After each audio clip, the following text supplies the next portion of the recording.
ప్రియమైన సహోదరి సహోదరులారా, చేరి వచ్చిన వారందరికీ యేసుక్రీస్తు నామములో వందనాలండి. వాక్యదానంలోకి మనం వెళ్తా ఉన్నాం.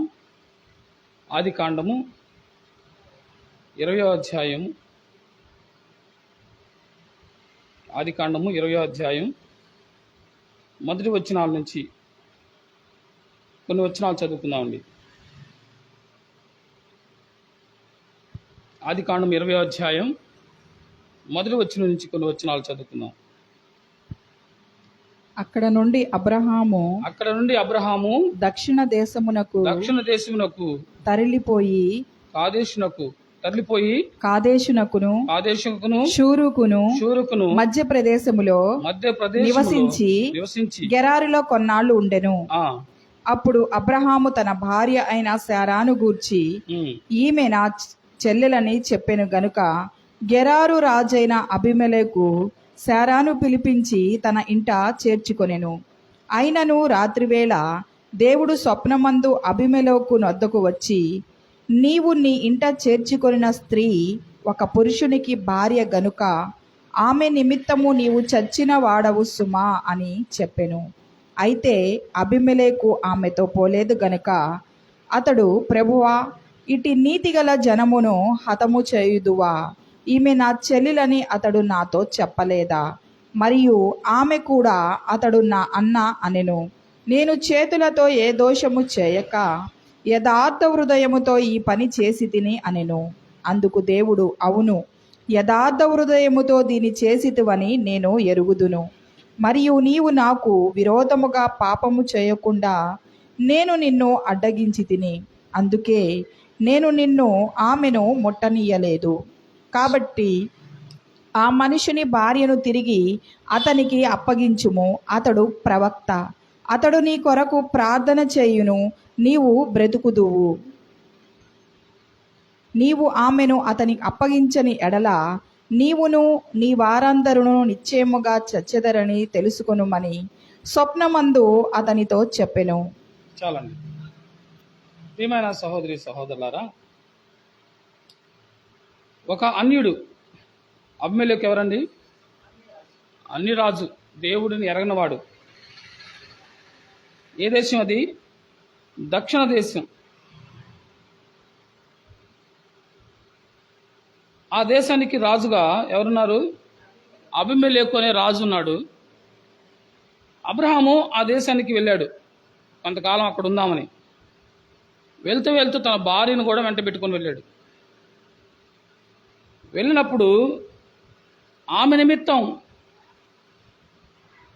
అబ్రహాముని ఒకవేళ చంపివేసి ఆమెను చేర్చుకుంటారనే ఉద్దేశంతో అబ్రహాము ఏం చెప్తా ఉన్నాడంటే, నిన్ను ఎవరైనా అడిగితే నీవు నా చెల్లి అని చెప్పు, లేకపోతే నన్ను చంపేసి నిన్ను వాళ్ళు తీసుకొని వెళ్తారు. నీ నిమిత్తం నాకు మరణహాని జరగకుండా నా నిమిత్తం నువ్వు ఏం చెప్పాలి, నీవు నాకు చెల్లివి అని చెప్పు అని చెప్పాడు. అలాగే ఆమె చెప్పింది కనుక రాజు ఏం చేశాడంటే, ఈమె ఆయన చెల్లెలు కాబట్టి ఈమె చక్కగా ఉంది కనుక ఈమె నా మందిరంలో ఉండటం మంచిదనే ఉద్దేశంతో మరి శారాను చేర్చుకున్నాడు. అలాంటి పరిస్థితుల్లో శారాను చేర్చుకున్నాడు, కానీ ఏ మాత్రం కూడా పొరపాటు చేయలే. ఆ సందర్భంలో దేవుడు చూస్తూ ఊరుకోలా, దేవుడు కలుగు చేసుకున్నాడు. అబ్రహాముకు దేవుడు మాట ఇచ్చాడు, ఏమని? నీకు తోడుగా ఉంటాను. మాట ఇచ్చిన దేవుడు మరుతాడా? మరవడు ఆయన. కాబట్టి దేవుడు మాట ఇచ్చాడు. మాటకు లోబడి, మాటకు కట్టుబడి లోబడిన వ్యక్తి అయిన అబ్రహాముకు సహాయం చేయడానికి. అబ్రహాము ఏ పరిస్థితిలో ఉన్నాడంటే ప్రమాదంలో ఉన్నాడు. శత్రువైన రాజు దగ్గర ఉన్నాడు, తన భార్య రాజు వద్ద ఉన్నది. అలాంటి పరిస్థితుల్లో దేవుడు కలుగు చేసుకొని ఈ అబీమెలెకు రాజుతో దేవుడు మాట్లాడుతూ ఉన్నాడు స్వప్నమందు.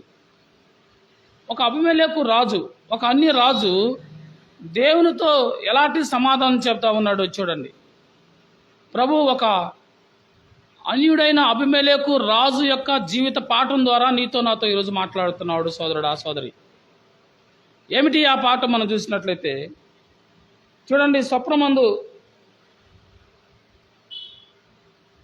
ప్రభు ఇట్టి నీతిగల జనమును హతము చేయుదువా, ఈమె నా చెల్లని అతడు నాతో చెప్పలేదా? చూసారా ఏమన్నాడు? ఆ రాత్రి దేవుడు స్వప్నమందు అబీమెలెకు వద్దకు వచ్చి, నీవు నీ ఇంట చేర్చుకున్న స్త్రీ ఒక పురుషునికి భార్య గనుక ఆమె నిమిత్తము నీవు చచ్చినవాడు సుమా అని చెప్పిను. దేవుడు అన్నాడు, అబీమెలెకు జాగ్రత్త, నీ వద్దకు వచ్చిందే ఆమె పెళ్లి కాని స్త్రీ కాదు, వివాహమైంది, ఈమె ఒక పురుషునికి భార్య. నీవు ఆమె విషయంలో ఎలా ఉండాలి? నీవు చచ్చిన వాడిలాగా ఉండాలి. ఆమె జోలికి వెళ్తే నీకు మామూలుగా ఉండదన్నట్టుగా ప్రభు హెచ్చరించాడు. నువ్వు శిక్ష పొందుతావని హెచ్చరించినప్పుడు అబీమెలెకు దేవునితో ఎలా సమాధానం చెప్తా ఉన్నాడు చూస్తే చాలా ఆశ్చర్యవిధిని. అయితే అబీమెలెకు ఆమెతో పోలేదు కనుక అతడు, ప్రభువా, ఇట్టి నీతిగల జనమును హతము చేయుదువా, ఈమె నా చెల్లెలని అతడు నాతో చెప్పలేదా? మరి ఆమె కూడా అతడు నా అన్న అనెను. నేను చేతులతో ఏ దోషమును చేయక యథార్థ హృదయంతో ఈ పని చేసి తినను. చూశారండి, ఆయన వచ్చేమో ఈమె నా చెల్లెని చెప్పాడు, ఈమె కూడా వచ్చి ఆయన నా అన్న అని చెప్పింది. అయినా కానీ నేను ఎలా ఉన్నానో నీకు నా హృదయం తెలుసు. నీవు దేవుడు గనక అబీమెలెకు దేవుణ్ణి గుర్తించాడండి. కల్లో కూడా దేవునితో మాట్లాడుతున్నాడు. ఏమని? ప్రభువా, నేను ఎలాంటి వాడిని? నేను ఏ దోషము చేయక యథార్థంగా ఉన్నాను, యథార్థ హృదయంతో ఉన్నాను. చూసారా సోదరుడా సోదరి, నేటి క్రైస్తవ సమాజం విశ్వాసులు ఇలా చెప్పగలరా? ప్రభువు మిమ్మల్ని దర్శిస్తే, ప్రభువు మీతో మాట్లాడితే ఇలాంటి సాక్ష్యాన్ని ప్రభుతో మీరు పంచుకోగలరా? ఈరోజు ఒక శత్రువు రాజైన, ఒక అన్యుడైన అబీమెలెకు దేవుని దగ్గర ఏం మాట్లాడుతున్నాడంటే, ప్రభువా, నేను ఏ దోషం చేయలా, యథార్థంగానే ఉన్నా అని చెప్పి ప్రభుతో మాట్లాడుతూ ఉన్నాడండి. ఎంత చక్కని సాక్ష్యం అబీమెలెకు చెబుతా ఉన్నాడు. ఈ పని చేసి తిని అనను. అందుకు దేవుడు, అవును, యథార్థ హృదయంతో దీన్ని చేసివని నేను ఎరుగుదును. చూసారా, దేవుడు సైతం ఒప్పుకుంటా ఉన్నాడు. అవును అబీమెలెకు, నీవు యథార్థ హృదయంతో ఇది చేసేవని నేను ఎరుగుదును. మరి నిన్ను గురించి నా గురించి నీ గురించి ప్రభు ఎరుగును. ఏమని ఎరుగును? మన ప్రవర్తన ప్రభు ఎరుగుతాడు, తెలుస్తాడు, ఆయన చూస్తాడు, ఆయన గమనిస్తాడు.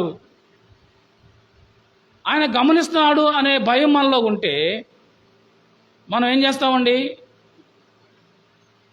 మనం ప్రభు పని విషయంలో అశ్రద్ధ కలిగిన వారుగా ఉంటూ, ప్రభు పనికి దూరంగా ఉంటూ, ప్రభు పరిచర్య జరుగుతూ ఉంటే, ప్రార్థన జరుగుతూ ఉంటే, వాక్యం విస్తారంగా వినిపింపజేస్తూ ఉంటే, నేను ఇంటి దగ్గర కూర్చొని వాక్యం వింటున్నాను, మంచం మీద పడుకొని మరి నేను వింటున్నాను, పాల్గొంటున్నాను ప్రార్థనలో అని చెబితే, సోదరుడా సోదరి, ఇది మంచిదా? ఇది సరైన విధానమా? ప్రభు నీతో మాట్లాడుతూ ఉన్నాడు ఈ మధ్యాహ్న సమయంలో. ఒకవేళ నువ్వు నిజంగా మంచంలోంచి లెగలేని పరిస్థితి అయితే, నీ ఆరోగ్యం బాగోకపోతే, నీకు శరీరం సహకరించకపోతే, నువ్వు రాలేక ఇంటి దగ్గర మంచంలో పడుకుని ఉంటున్నావు అంటే ఖచ్చితంగా ప్రభు నీ యథార్థ భక్తిని ఆయన చూస్తాడు. కానీ అన్ని అవయవాలు బాగా ఉండి, ఆరోగ్యం బాగా ఉండి, అవకాశం ఉండి, లేనిపోయిన పనులన్నీ పెట్టుకొని మనం ఇంట్లోని అన్ని పనులు మనం వంక పెట్టుకొని, పనులున్నాయి అని వంక పెట్టుకొని ప్రభు పనికి దూరంగా ఉంటే, ఒక రోజున ప్రభుతో నీకు అవకాశం వచ్చినప్పుడు, అవసరం వచ్చినప్పుడు ప్రభు దగ్గరకు వచ్చి, ప్రభువా సహాయం చేయమంటే ఆయన ఏమంటాడు? నాకు కూడా పనులు ఉన్నాయి అంటే ఏమవుతాం మనం? ఏమ్మా, ప్రభు ఈ యొక్క సృష్టిని తన మాట చేత ఆయన కలుగు చేశాడు. ఆయన ఒక్క నిమిషం ఆయన నాకు కూడా పని ఉందిలే అని చెప్పేసి ఈ గాలిని వీచకుండా ఆపు చేస్తే నీవెక్కడుంటావు? ఈ మధ్యాహ్న సమయంలో మనం పరీక్షించుకుందామండి. ప్రకృతి దేవుని మాటకు లోపడతా ఉంది. ప్రకృతిలోని జంతువులు పక్షులు దేవుని మాటకు లోబడతా ఉన్నాయి. కానీ ఆయన ఇష్టంగా చేసుకున్న మనుషులు మాత్రం దేవుని మాటకు లోబడని ప్రజలుగా ఉన్నారు. అవును కదండి. గత వారంలో మనం నోవాహు జీవితం ద్వారా ప్రభు మాట్లాడాడు. నోవాహు రక్షణ ఓడను సిద్ధం చేసి దేవుని మాటకు లోబడి ఓడను సిద్ధం చేసినప్పుడు సుమారుగా ఇంచుమించు 120 సంవత్సరాల పాటు అందరికీ ప్రకటిస్తూ ఉన్నాడు. రోడ్డు మీదకి వెళ్తున్నాడు, అన్నలారా వినండి, ఆకాశం నుంచి భయంకరమైన వర్షం కురవబోతా ఉంది, ఆకాశ వాక్యాలు విప్పబడబడతా ఉన్నాయి, కనుక భయంకరమైన వర్షం రాకపోతా ఉంది, భూమి అంతా నిండిపోతుంది వర్షంతో, కనుక మనం మరణిస్తాము, జాగ్రత్త, రండి, అందరూ రండి, మీ కొరకే ప్రభు ఈ వాడ నిర్మించమన్నాడు, రండి అని చెప్పేసి ప్రకటిస్తూనే ఉన్నాడు. 120 సంవత్సరాల పాటు ప్రకటిస్తూ ఉన్నాడు. ఒక పక్క ఓడ తయారు చేస్తూ ఉన్నాడు. ఓడ కంప్లీట్ అయింది, మనుషులు మాత్రం మారలా, వినలా. అలాంటి పరిస్థితుల్లో దేవుని సమయం రానే వచ్చింది. అప్పుడు దేవుడు భూమి మీద ఉన్న ప్రతి జంతువులకు పక్షులకు ఆయన ఆజ్ఞించాడు, నోవా దగ్గరికి వెళ్ళండి, నోవా చెప్పినట్టు చేయండి అని చెప్పి ఆజ్ఞించినప్పుడు భూమి మీద ఉన్నవన్నీ కూడా జతలు జతలుగా నోవా దగ్గరకు వచ్చి జంతువులు పక్షులన్నీ కూడా దేవుని మాటకు లోబడి ఆ ఓడలో చేరినాయి. కానీ నోవా కుటుంబం తప్ప ఏ ఒక్కళ్ళు కూడా బయట వాళ్ళు ఆ ఓడలో చేరడానికి ఇష్టపడలా, ఆ రక్షించబడడానికి ఇష్టపడలా, మారు మనసు పొందడానికి ఇష్టపడలా, ప్రార్థనకు వెళ్ళడానికి ఇష్టపడలా. ప్రార్థన అంటే అలక్ష్యం, మాకు పనులున్నాయిలే అనే అలక్ష్యం. సోదరుడా, సోదరి, నీవు అలక్ష్యం చేస్తే, ప్రభువు కూడా నిన్ను అలక్ష్యం చేస్తే, ప్రభువు ఒక్క నిమిషం నిన్ను ఆయన వదిలిపెడితే నా గతేమైద్ది? ఎక్కడుంటాం? ఈ ఉదయకాలం దేవుడు నీతో నాతో మాట్లాడుతున్న ప్రియ సోదరుడా, సోదరి, ప్రభు విషయంలో నీవు అలక్ష్యం చేయకూడదని ప్రభు నీతో మాట్లాడుతూ ఉన్నాడు. ఎలా ఉన్నావు నువ్వు ప్రభు విషయంలో? ప్రభు ప్రార్థన విషయంలో లక్ష్య పెడతా ఉన్నావా? ప్రభు ప్రార్థన చేయాలని, వాక్యం వినాలని, సంఘానికి వెళ్ళాలని, మన దగ్గరకే ప్రభు యొక్క వాక్యం నిలబడతా ఉంది, ఏమాత్రం కూడా మనం అలక్ష్యం చేయకూడదని చెప్పేసి నువ్వు ఎప్పుడైనా ఆలోచించావా? ఈ ఉదయకాలం దేవుడు నీతో నాతో మాట్లాడుతున్నాడు ప్రియ సోదరుడా, సోదరి. అలక్ష్యం చేస్తే ప్రభు ఆయన సహనాన్ని నువ్వు పరీక్షిస్తున్నావేమో. ఇక్కడ ఒక అన్యుడి ద్వారా ప్రభు మాట్లాడుతూ ఉన్నాడు. ఎవరండి? అబీమెలెకు. అనే రాజు. ఇతడు దేవుని నమ్మినవాడు కాదు, రక్షించబడినవాడు కాదు. కానీ దేవుడు స్వప్నమందు అబీమెలెకుతో మాట్లాడుతూ ఉన్నాడు, అబీమెలెకు కనపడతా ఉన్నాడు. ఇలాంటి పరిస్థితుల్లో అబీమెలెకుతో మాట్లాడినప్పుడు అబీమెలెకు దేవుని వద్ద ఏమంటున్నాడు? ప్రభువా, ఆయనేమో అబ్రహాం గారేమో ఏం చెప్పాడు? ఆమె నా చెల్లి అని చెప్పాడు. శారా గారు ఏం చెప్పారు? ఆయన నా అన్న అని చెప్పారు. వాళ్ళ మాటను బట్టి నేను ఆమెను చేర్చుకున్నాను. కానీ నీవు నన్ను గమనించావు కదా, నా హృదయాన్ని గమనించావు కదా, నేను ఎంత యథార్థంగా ఉన్నానో తెలుసు కదా ప్రభు అని చెప్పి ప్రభుతో మాట్లాడితే, ఇతడు తన గురించి తాను ప్రభు దగ్గర మాట్లాడాడు. కానీ అది ఎంతవరకు వాస్తవం మనం చూసినట్లయితే ఒక మనుషుడి సాక్ష్యాన్ని మనం విన్నాం. అయితే దేవుని సాక్ష్యాన్ని ఈరోజు ప్రభు నీతో మాట్లాడుతున్నాడు. దేవుడు అబీమెలెకు గురించి ఏమంటున్నాడండి? చూడండి వాక్యంలో. అందుకు దేవుడు, అవును, యథార్థ హృదయంతో, 6వ వచనం అండి, 6వ వచనం చదువుతారా? 20వ అధ్యాయం 6వ వచనం చక్కని మాట ప్రభు సాక్ష్యం ఇస్తా ఉన్నాడు అబీమెలెకు గురించి. అందుకు దేవుడు అవును యథార్థ హృదయంతో దీన్ని చేసితివని నేను ఎరుగుదును. చూసారండి, యథార్థ హృదయంతో అబీమెలెకు నీవు చేసేవని నేను ఎరుగుదును. మరి మనం యథార్థ హృదయంతో మనం ప్రభువుని ఆరాధిస్తున్నామా? మన భక్తి యథార్థంగా ఉందా? మన జీవితం యథార్థంగా ఉందా? మన సాక్షి జీవితం ప్రభు లెక్క చూసినప్పుడు అది ఎలా ఉంటుంది? సోదరుడా, సోదరి, మందిరాల్లో ఉన్నప్పుడు ఒకలాగా, మందిరంలో లేనప్పుడు ఒకలాగా ఇది మన స్థితి. రక్షించబడిన మనం, మారు మనసు పొందిన మనం, బలలో చేవేస్తున్న మనం, యేసుక్రీస్తును సొంత రక్షకుడిగా అంగీకరించిన మనం, మన బ్రతుకు ఎలా ఉండాలి, మన జీవితాలు ఎలా ఉండాలంటే మనం అనుదిన క్రైస్తవులుగా ఉండాలి. ఒక పండగ క్రైస్తవులుగాను, ఆచారమైన క్రైస్తవులుగాను, ఆదివార క్రైస్తవులుగా కాకుండా అనుదిన క్రైస్తవుడుగా నీవు నేను ఉండాలని ప్రభు ఈ ఉదయకాలం నీతో నాతో మాట్లాడుతున్నాడు సోదరి సోదరుడా. ప్రభు సాక్ష్యాన్ని నీవు పొందుకోవాలి. ప్రభు చేత నీవు మంచి పేరు పొందుకోవాలి, మంచి సాక్ష్యాన్ని పొందుకోవాలి. ప్రభు నీ గురించి ఆయన ఆనందించాలి. ఆనందించేటట్లు నీవు నేను ఉంటున్నామా? ఈ మధ్యాహ్న సంబంధం ప్రభు నీతో మాట్లాడుతున్నాడు సోదరుడా సోదరి.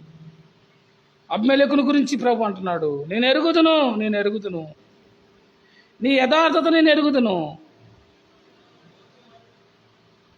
నీ హృదయాన్ని నేను ఎరుగుదును. కనుక ఏం చెబుతున్నాడు ప్రభు? నేను ఎరుగుదును కనుక మరియు నీవు నాకు విరోధముగా పాపం చేయకుండా నేను నిన్ను అడ్డగించి తిని, అందుకే నేను నిన్ను ఆమెను ముట్టనీయలేదు. చూసారండి, ఈ అబీమెలెకు యథార్థంగా ఎలా ఉన్నాడు? ఏ దోషం లేకుండా ఎలా ఉన్నాడు అండి? మరి యథార్థ హృదయంగా ఎలా ఉన్నాడంటే దేవుడే అబీమెలెకు సహాయం చేశాడు. దేవుడు ఏమంటున్నాడు తెలుసా? ఓ అబీమెలెకు, నువ్వు యథార్థంగా ఉండడానికి కారణం నేనే. నీవు నాకు విరోధముగా పాపము చేయకుండా నేను నిన్ను అడ్డగించి తిని, నేను నిన్ను అడ్డగించాను. నీవు పాపము చేయకుండా నేను అడ్డగించాను. నీవు పాపంలో పడకుండా నేను రక్షించాను. నువ్వు శాపం పాలవ్వకుండా, మరణం పాలవ్వకుండా, నువ్వు అగ్నిలో పడకుండా నేను నిన్ను రక్షించానని ప్రభు అంటున్నాడు. ఆయన మనల్ని రక్షించాడండి. అందుకే యోహాను రాసిన మొదటి పత్రిక 4వ అధ్యాయం 19వ వచనం ఏం చెబుతుందంటే, ఆయనే మనల్ని ప్రేమించిన కనుక మనం ఆయన్ను ప్రేమించుచున్నాం. ఆయన మొదట మనల్ని ప్రేమించాడండి. ఆయన నిన్ను ప్రేమించాడు మొదట, కనుకనే మనం ప్రేమిస్తూ ఉన్నాం. అబీమెలెకుని దేవుడు ఏం చేశాడంటే, అబీమెలెకు పాపం చేయకుండా ప్రభువే సహాయం చేశాడు కనుక అబీమెలెకు ఈ సాక్ష్యం చెప్పగలుగుతా ఉన్నాడు. ప్రభువా, నేను యథార్థ హృదయంతో ఉన్నాను, ఏ దోషం చేయకుండా ఉన్నాను. అలా ఉండడానికి కారణం ప్రభువే. సోదరి సోదరుడా, ప్రభువే నీకు సహాయం చేస్తాడు. నువ్వనుకుండా ఉండవచ్చేమో, నా వల్ల కావటం లేదు, నేను ఏ విషయంలో కూడా నేను మంచిగానే ఉండాలనుకుంటున్నాను, నేను యథార్థంగా ఉండాలనుకుంటున్నాను, నేను భక్తిగా భయంగా ఉండాలనుకుంటున్నాను, కానీ ఆ విషగడి వచ్చినప్పుడు, ఆ సమస్య వచ్చినప్పుడు, ఆ పరిస్థితులు వచ్చినప్పుడు నేను నిలబడలేకపోతా ఉన్నాను. నాకు తెలియకుండా నేను ఏదో మాట్లాడుతూ ఉన్నాను, నాకు తెలియకుండా నేను ఎలాగో ప్రవర్తిస్తూ ఉన్నాను, అనేకులు నన్ను చూస్తున్నారనే ఆలోచన కూడా నాకు రాలేని పరిస్థితుల్లో నేను ఎలా ఉన్నానంటే ఒక బలహీనురాలుగా ఉన్నాను. కారణం, అపవాది నన్ను శోధిస్తూ ఉంది. యథార్థంగా ఉండడానికి ప్రభు సహాయం నా దగ్గర నాకు లేదు. కాబట్టి ప్రభు సహాయాన్ని నీవు పొందుకోవాలంటే ఏం చేయాలండి? మొదటగా ప్రభు దగ్గరికి వచ్చి నీవు ప్రార్థించాలి. ప్రభు యొక్క సహాయాన్ని కోరుకోవాలి. ప్రభు యొక్క కృపను నీవు పొందుకోవాలి. అట్టి కృపను నీవు పొందుకుంటే నీ నోటిని దేవుడు అదుపు చేస్తాడు, నీ ఆలోచనను అదుపు చేస్తాడు, నీ ప్రవర్తన అదుపు చేస్తాడు. ఇక్కడ అబీమెలెకు యథార్థంగా ఉండడానికి, అబీమెలెకు దేవుని దృష్టిలో ఏ దోషం చేయకుండా ఉండడానికి దేవుడు సహాయం చేశాడు. ఇదండి. ఎవరిని బట్టి?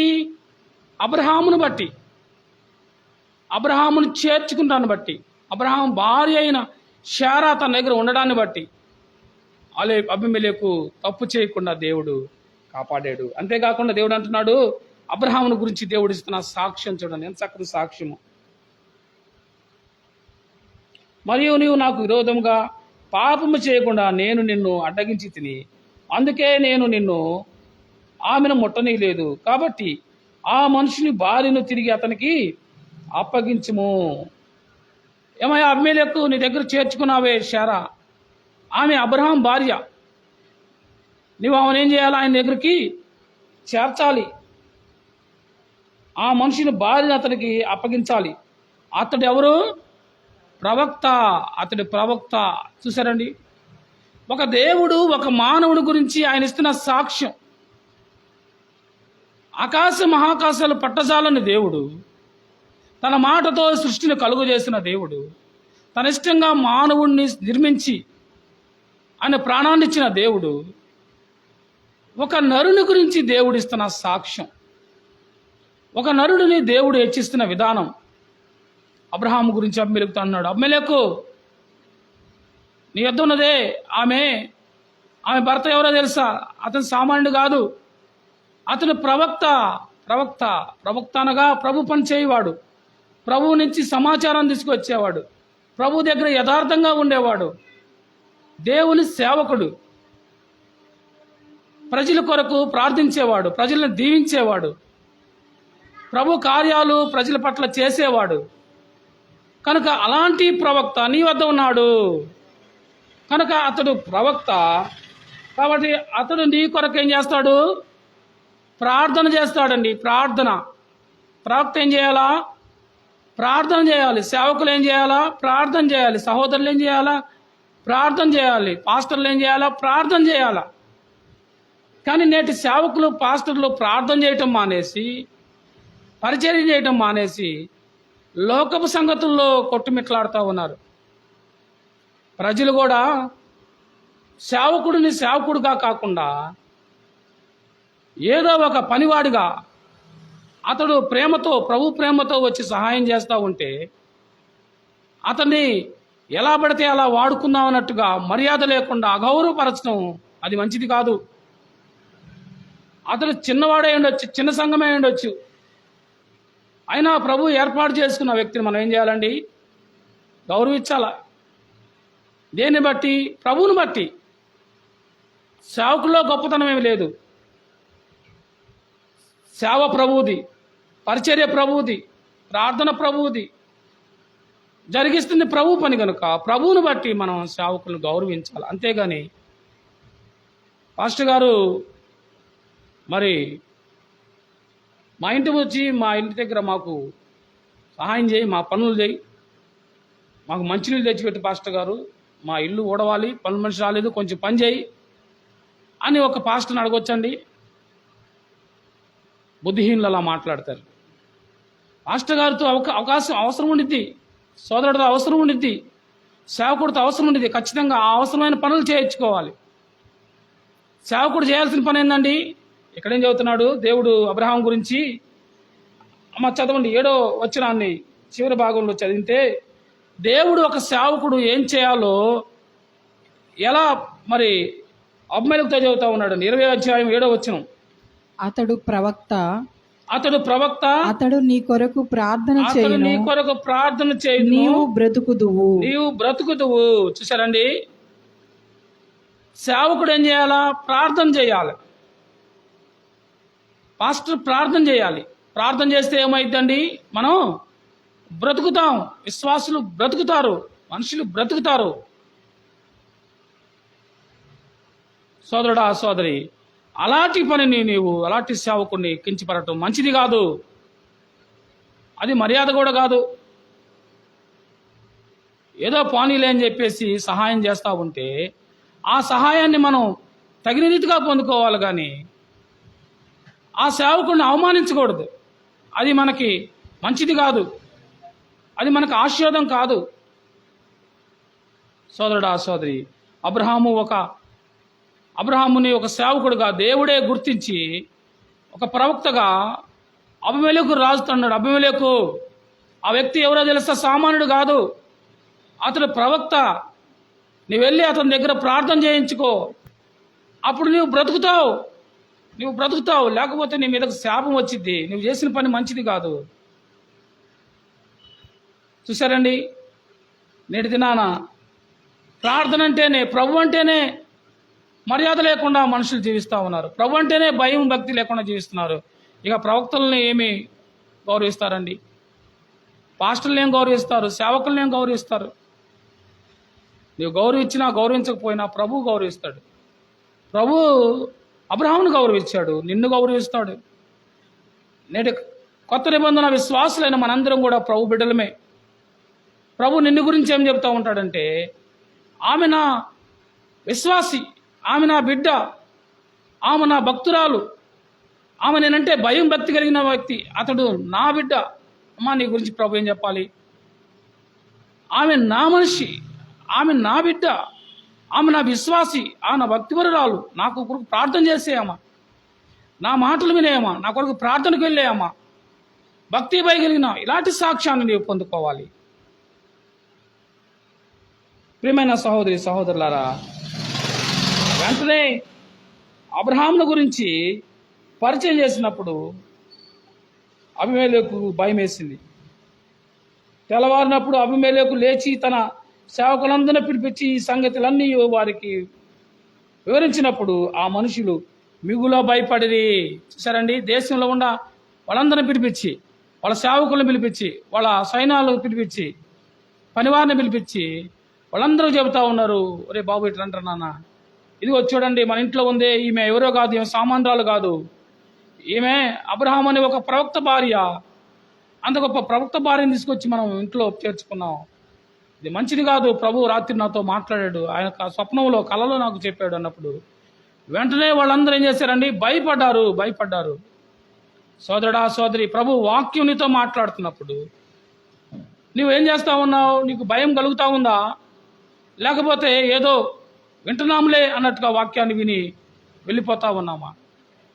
ప్రభు వాక్యం మనల్ని గద్దించినప్పుడు, ప్రభు వాక్యం మనల్ని మేల్కొల్పినప్పుడు, ప్రభు వాక్యం మనతో మాట్లాడినప్పుడు మనలో జరగాల్సింది ఏంటంటే పశ్చాత్తాపం జరగాలి. మనలో లోపాలు వాక్యం ద్వారా ప్రభు ఎత్తిపి చూపిస్తూ ఉంటాడు. అమ్మా, ఇక్కడ కూర్చొని మనం పిట్టకథలు చెప్పుకోవట్లా, ముచ్చట్లు చెప్పుకోవట్లా, ప్రభు వాక్యం ద్వారా మనతో మాట్లాడుతూ ఉన్నాడు. కనుక వాక్యమైన దేవుడు మనల్ని ఏం చేస్తాడంటే మనల్ని సరిచేసే మాటలు మాట్లాడతాడు. వాక్యానికి లోబడి మనం సరి చేసుకుంటూ వెళ్తూ ఉంటే విశ్వాస జీవితంలో ఒక్కొక్క మెట్టు మనం అధికమైన స్థాయికి వెళ్తాం. ప్రభుకు యోగ్యులుగా మనం మార్చబడతాం, యోగ్యమైన జీవితాన్ని జీవిస్తాం.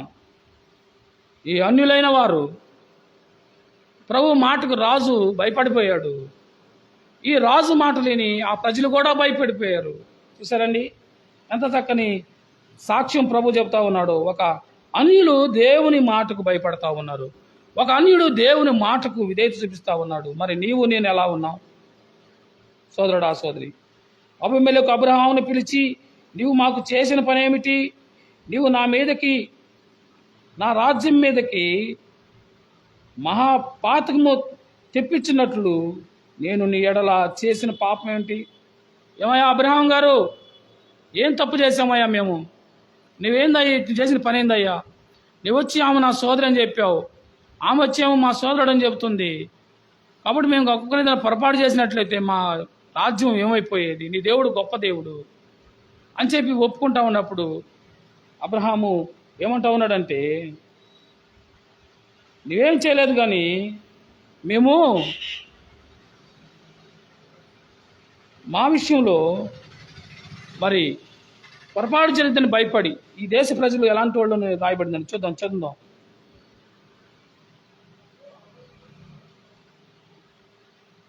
మరియు అబీమెలెకు, నీవేమి చూచి ఈ కార్యము చేసిదని అబ్రహాం అడుగగా, అబ్రహాం అన్నాడు, ఈ స్థలమందు దేవుని భయం ఏమాత్రమును లేదు. చూసారండి, ఈ స్థలంలో దేవుని భయం లేదు. ఈ ప్రజలు దేవునికి భయపడని ప్రజలు. కాబట్టి నేను ఇలాంటి వారి దగ్గర ఉన్నప్పుడు జాగ్రత్తగా ఉండొద్దా? కనుక అందును బట్టి నేను అలా చెప్పాను. ఈ స్థలము దేవుని భయం లేని స్థలము. అమ్మా, మనం ఉన్న ప్రదేశంలో మనతో ఉన్నవారు కొంతమంది దేవుని భయం లేని వారితో మనం కొంత ప్రయాణం చేయాల్సి వస్తుంది.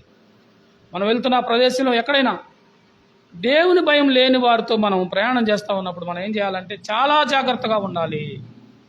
ఎక్కడ అలక్ష్యం చేయకూడదు.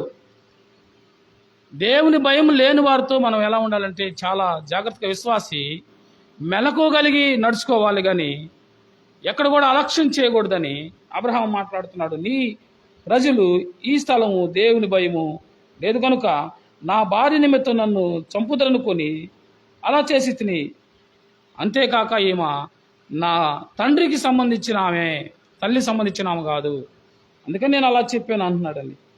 అలా చెప్పిన తర్వాత ఈ అబీమెలెకు ఏం చేస్తా ఉన్నాడంటే ఇక వెంటనే ప్రార్థన చేయించుకొని ఇతనికి కొన్ని బహుమానాలు ఇచ్చి పంపుతా ఉన్నాడు. గొర్రెలు, గొడ్లు, దాసదాసీలు, జనులను అబ్రహాంకి ఇచ్చి అతని భార్య అయిన శారాను అతనికి అప్పగించి అప్పుడు అబీమెలెకు, ఇదిగో నా దేశం నీ ఎదుటనున్నది, నీకు ఇష్టమైన స్థలానికి వెళ్ళు, నీకు ఇష్టం వచ్చిన చోటకి వెళ్ళు అని అన్నాడు. మరియు అతడు శారాతో, ఇదిగో నీ అన్నకు నేను 1000 రూపాయలు ఇచ్చి ఉన్నాను, ఇది నీ ఎదునున్న వారందరికీ దృష్టికి ప్రాయచిత్తంగా నుండుట ఇది నీ పక్షంగా ఇచ్చి ఉన్నాను. చూసారండి, ఏం చేశాడు? బహుమానాలు ఇచ్చాడు. ఏమేమి ఇచ్చాడు?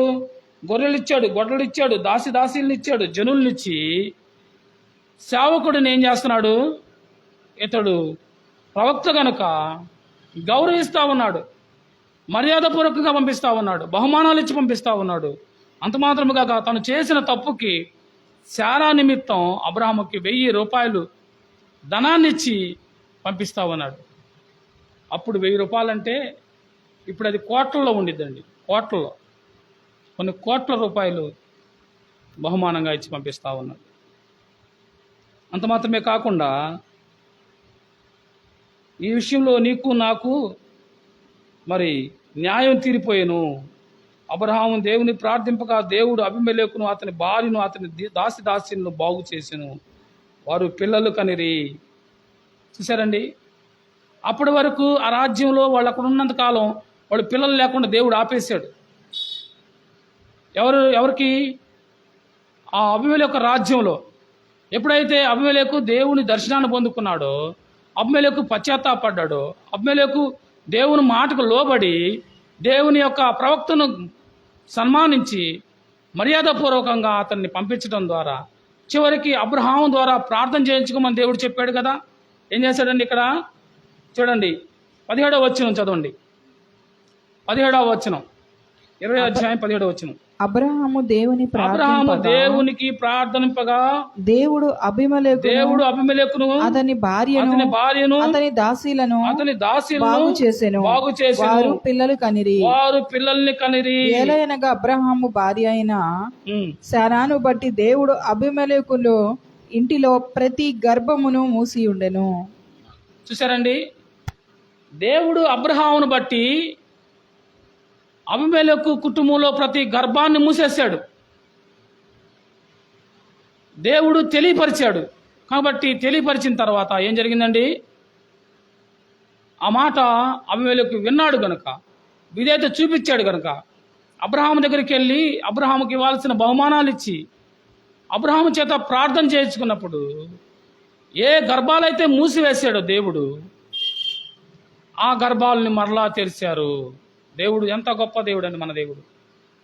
ఆయన ఎంత సహాయం చేసి దేవుడు అబ్రహాముకి దగ్గరికి వెళ్ళి, నీవు అబీమెలెకు ప్రార్థన చేయించుకో, నీకు మేలు కలిగిద్ది, నీ కీడు మేలుగా మారిద్ది. అబీమెలెకుకి కీడు వచ్చింది. ఏం కీడు వచ్చిందండి? ఎలాగనగా అబ్రహాము భార్య అయిన శారాను బట్టి దేవుడు అబీమెలెకు ఇంటిలో ప్రతి గర్భమును మూసివేశాడు. అనగా వాళ్ళ ఇంటికి ఏమొచ్చింది? శాపం వచ్చింది. శాపాన్ని ప్రతిగా ప్రభు ఏం చేస్తున్నాడు? మేలు చేయడానికి ఇష్టపడతా ఉన్నాడు. కాబట్టి నువ్వు వెళ్ళి ప్రవక్త దగ్గరికి వెళ్ళి ప్రార్థన చేయించుకో. అతను ప్రవక్త అబ్రహాం దగ్గరికి వెళ్ళి ప్రార్థన చేయించుకున్నప్పుడు అబ్రహాము దేవునికి ప్రార్థింపగా దేవుడు అబీమెలెకు అతని భార్యను అతని దాసదాసీలను బాగు చేసిన వారు పిల్లలకు అన్నారని. చూసారా, కీడును సైతం మేలుగా మార్చగలిగిన దేవుడు మన దేవుడు. వాళ్ళు కీడులో ఉన్నారు, వాళ్ళు ఆపదలో ఉన్నారు, వాళ్ళ గర్భాలన్నీ మూసివేయబడని, వారు గొడ్రాలుగా ఉన్నారు, వారు ఇబ్బందుల్లో ఉన్నారు. అలాంటి కీడుగా వాళ్ళు ఉన్న పరిస్థితిని దేవుడు ఆ కీడుకు మేలు చేస్తూ ఉన్నాడు. కీడుకు ప్రతిగా ఏం చేస్తున్నాడు మన దేవుడు చెప్పాలి. అమ్మా, కీడుకు ప్రతిగా మన దేవుడు మేలు చేసే దేవుడు. చూస్తున్నారు కదండి, కీడు జరిగింది వాళ్ళు అబ్రహాం భార్యని చేర్చుకోవడం ద్వారా. కానీ దేవుడు ఆ కీడుకు ప్రతిగా అబ్రహాము ప్రార్థన ద్వారా వాళ్ళకి ఏం చేశాడు? మేలు చేశాడు. మేలు. అమ్మా, నీకు కూడా ఆయన మేలు చేసే దేవుడు. ఒకవేళ నువ్వు కీడులో ఉన్నావా, నువ్వు ఇబ్బందులో ఉన్నావా, నువ్వు ఏ సమస్యలో ఉన్నావో నాకైతే తెలియదు, కానీ ప్రభువు దగ్గరకు నీవు వచ్చావు, ప్రార్థనకు నీవు వచ్చావు, మందిరానికి వచ్చావు, ప్రార్థన చేయించుకొని నీవు వెళ్తే నీ కీడునికి ప్రతిగా దేవుడు ఏం చేస్తాడు? మేలు చేస్తాడు. మేలు. ప్రవక్త ద్వారా ప్రార్థన చేసుకొని అబీమెలెకు మేలు పొందుకున్నాడు. సేవకుల ద్వారా ప్రార్థన చేసుకుని నీవు మేలు పొందుకోవాలని ఈ రోజున వాక్యం ద్వారా ప్రభు నీతో మాట్లాడుతున్నాడు. సోదరుడా సోదరి, ఇంకొక సంగతి మీకు చెప్తానికి ఇష్టపడతా ఉన్నాను. ఆదికాండం 23వ అధ్యాయం మొదటి వచనం నుంచి కొన్ని వచనాలు చదువుకున్నాం. శారా జీవించిన కాలము అనగా శారా బ్రతికిన ఏండ్లు 127 ఏండ్లు. శారా కనాను దేశమందలి హెబ్రోనుకును కిరియా తర్బాలో మృతి పొందెను. అప్పుడు అబ్రహాము శారా నిమిత్తము అంగలార్చుటకును ఆమెను గూర్చి ఏడ్చుటకును వచ్చెను.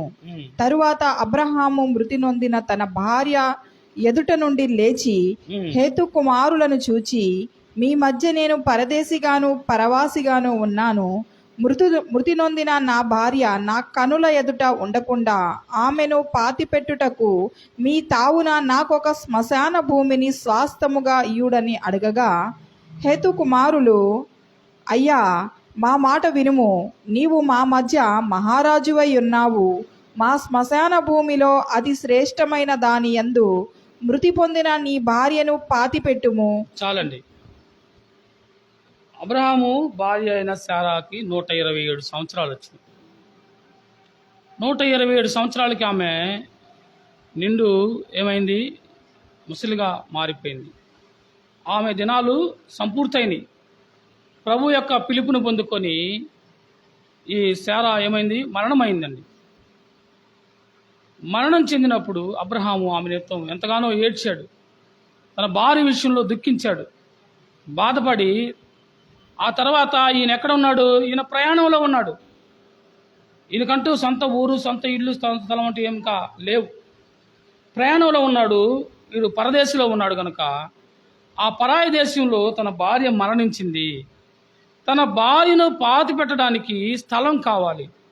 కాబట్టి ఎవరి స్థలంలో పెడితే వాళ్ళ స్థలంలో పెడితే వాళ్ళు ఎక్కడ మాట అంటారు అని వాళ్ళతో అంటున్నాడు, నా భార్యను పాతి పెట్టడానికి నాకు ఒక స్థలం కావాలన్నప్పుడు, అక్కడ ఉన్న వాళ్ళు శ్మశానం కావాలన్నప్పుడు శ్మశానం భూమిని స్వాస్థ్యంగా ఇయ్యడని అడగగా, హేతు కుమారుల, అయ్యా మా మాట విను, నీవు మా మధ్య మహారాజులాగా ఉన్నావు. ఎలా ఉన్నాడండి అబ్రహాము? నీవు మా మధ్య మహారాజులాగా ఉన్నావయ్యా. నీకు నీ భార్యను పాతి పెట్టడానికి శ్మశాన భూమి ఇవ్వడానికి మేమంతా దుర్మార్గులం కాదయ్యా.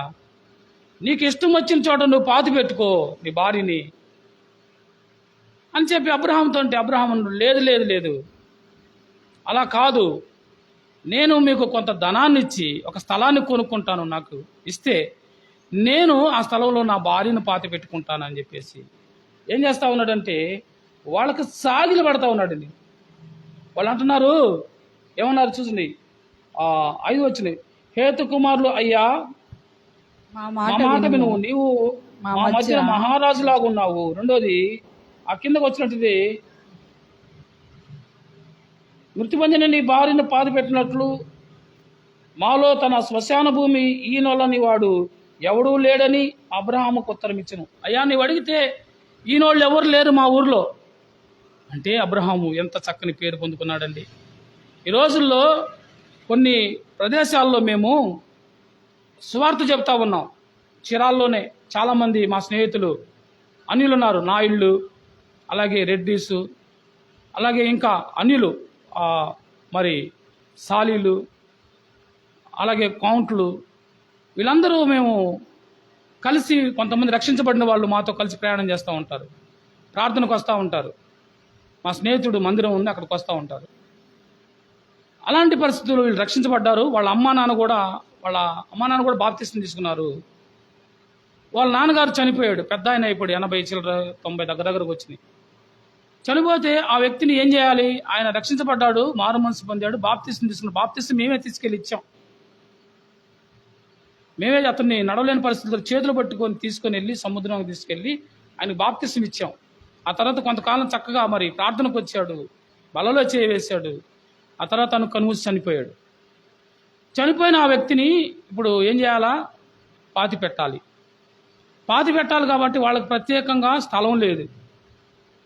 ఎలాగా అని చెప్పేసి వాళ్ళు అడుగుతూ ఉంటే కొన్ని చీరాల్లోనేనండి, బయట సంగతులు నేను చెప్పట్లా, కొన్ని స్థలాల్లో కొన్ని ప్రదేశాల్లో శ్మశానంలో స్థలం ఇవ్వలేదండి.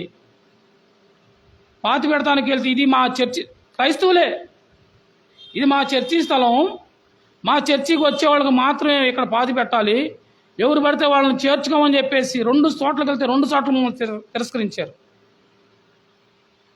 ఇది మా శ్మశాన భూమి, మా చర్చి శ్మశాన భూమి, మా చర్చికి వచ్చే వాళ్ళకి మాత్రమే అవకాశం ఇది, మేము ఇవ్వము అని అన్నారండి. చూసారా సోదరుడా సోదరి, ఎలాంటి దుర్భర పరిస్థితుల్లో మనం జీవిస్తూ ఉన్నాము. కానీ ఇక్కడ ఉన్న అన్యులు ఏమంటున్నారంటే అబ్రహాం గురించి, అబ్రహాం గారు మీరు మా మధ్య రాజులాగా ఉండవయ్యా, మరి నీ భార్యను పాతి పెట్టుకోవడానికి మాకేం అభ్యంతరం లేదు, మాలో ఎవరు కూడా నీకు ఇయటానికి అభ్యంతరం చెప్పరు, నీకు కావాల్సిన శ్మశాన భూమి నువ్వు తీసుకోమంటున్నారు. కానీ అబ్రహాము భార్య అయిన శారా చనిపోయి కొన్ని వేల సంవత్సరాలు అవుతా ఉంది. కానీ నేటి దినాన కూడా క్రైస్తవులు అనబడిన మనకు మాత్రం ఈ పరిస్థితులు ఎదురవుతానే ఉన్నాయి, మనకి ఇబ్బందులు ఎదురవుతానే ఉన్నాయి. చివరికి తీసుకెళ్ళి గాంధీ క్లాత్ మార్కెట్ వాళ్ళ శ్మశాన భూమిలో, అంటే వాళ్ళు అక్కడ స్థలంలో వాళ్ళని తీసుకెళ్ళి, మరి ఒక ఆవిడని, మరి ఇంకొక ఆమె చనిపోతే తీసుకెళ్ళి పాతి పెడితే అక్కడ ఎన్ని షరతులు పెట్టారు. ఇక్కడ శ్మశానంలో మీరు సిలువ పెట్టకూడదు, సమాధి కట్టకూడదు అని వాళ్ళంటే ఏం బాధ లేదు, ఎందుకంటే వాళ్ళకి తెలియదు కాబట్టి వాళ్ళు అన్నారు. అన్నీ తెలిసిన క్రైస్తవులే, పాస్టర్లే, ఇది మా శ్మశాన భూమి,